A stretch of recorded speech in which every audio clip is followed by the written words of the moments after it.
we're not talking about like sort of like goth club wear, like crazy fishnets and PVC outfit. Like, yeah. We're talking about like gothic fashion, classic romantic gothic. Dare I say gothic, yes. and not goth. Right. There you go. Yeah. Which already draws a lot of influence from the Victorian era. So that sort of brings me to another point that I wanted to make, which is a lot of people are really confused by the part of steampunk that is punk. And, all right. So what is punk about this? And a lot of people immediately their mind goes to punk rock, which is a little calling it steampunk is a little bit of a misnomer for what it is. To me, the punk really has to do with the kind of DIY culture, the fact that it's sort of like a counterculture movement, and also the sort of alternate history, like mixing in of gadgets and science fiction with the historical. Right. And also separating the historical reality from the historical fantasy. Like in steampunk, females have a very large role, and in literature and in music, there are females constantly now, and that is kind of the punk part of steampunk. Right. Because while there were powerful women, Queen Victoria, hello, Yeah. if she is badass, cool, and amazing, and was totally the original goth, what? Sorry, I'm really caffeinated right now. And, just please interrupt me, please. So give you guys a little bit more basis history as well. Sorry, try and keep it short, not boring. So in the mid 80s, there were three popular authors: Tim Powers. Only three. I'm talking about these three specific: Jeter, Powers, and Blaylock.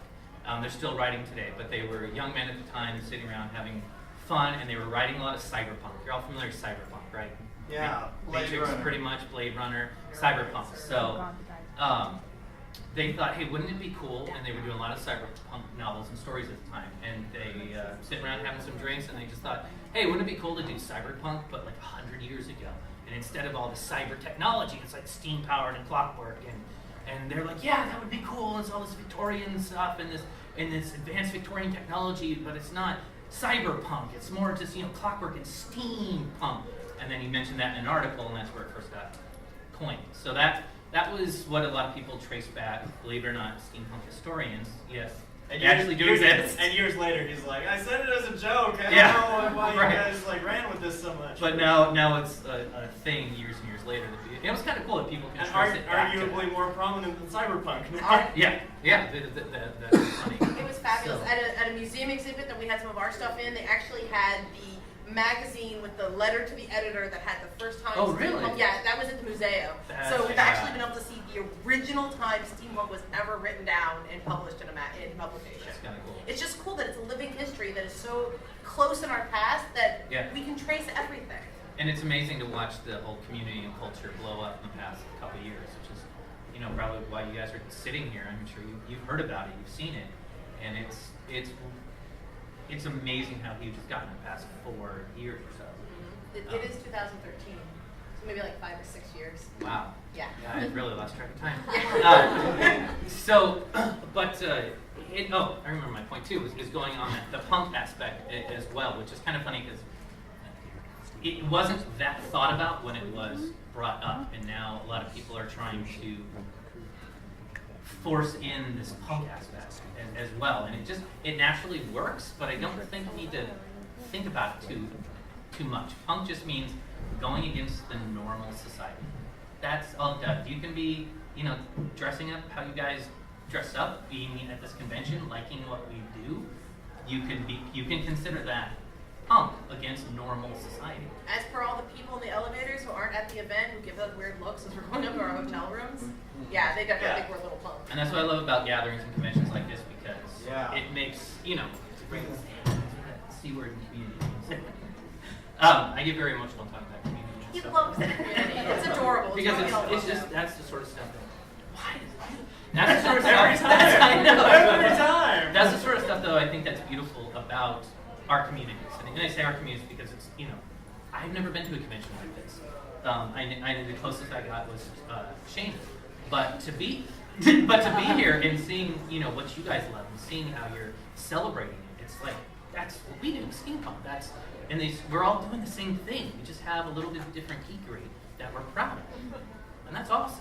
And one of the things about rejection of the modern norms is Right. that a lot of people kind of, you know, steampunk is anti-IKEA. We don't want it to be streamlined and one color and clean. We want dirt and grime and ornate things and unnecessary shelves covered in tchotchkes. So many tchotchkes. Or if you are going the IKEA route, you're probably like cutting it in half and rearranging it, and making it your own thing, just like sort of taking the bull by the horns. Oh, sorry, one. Let me give another simple, quick example as well, not to keep harping the point, but steampunk, if we're looking at I look at the punk as the going against the normal, and the steam as the historical grounding, so to speak. So this is a very Victorian, a bowler hat's a very Victorian aspect.